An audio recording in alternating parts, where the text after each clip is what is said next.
Welcome back everybody, and this is the 7th lesson of our Java course. So in the last lesson we started looking at switch statements. We're still going to look at conditional logic, but this time we're going to look at the ternary operator. You might have used it in other programming languages. If you haven't, don't worry, let's get cracking. So I'm going to delete what we had from the last lesson because we don't need that for the moment. And I'm going to just start off with declaring an integer for my cat's age. So we'll call it my cat age and we'll set it to 11.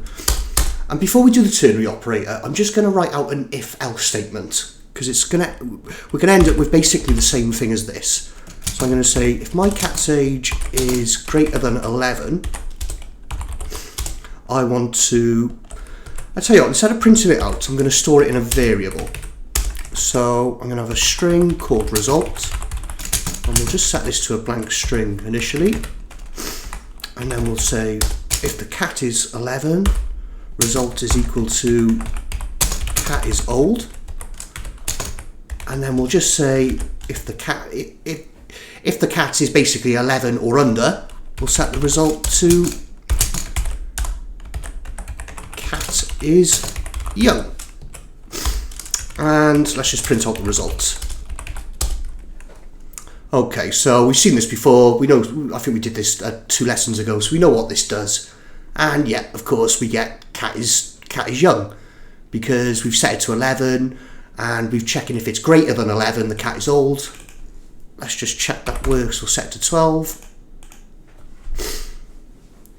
Cool. Now, this is fine. This works. This is great. If you like this, keep using it. But it's quite a few lines of code for what's something quite simple. So what we can do is, instead of writing out this if statement like this, what we can do is go result is equal to my cat age greater than 12, and then we use this symbol here, and then if it's true, we have cat is old if it's true. And then if it's false, we write it on this side.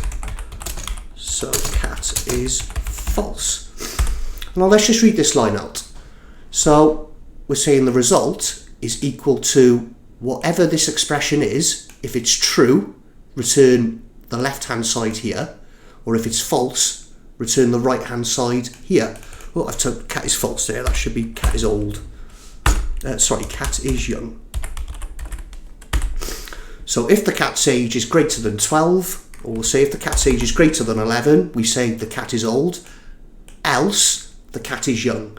So you can look at this little semicolon here in the middle as basically an else. So if my cat's age is greater than 11, then we'll say the cat is old, else the cat is young. And that's all the ternary operator is. It's just another way to write an if-else statement. So let's just run that and double check we still get the same results.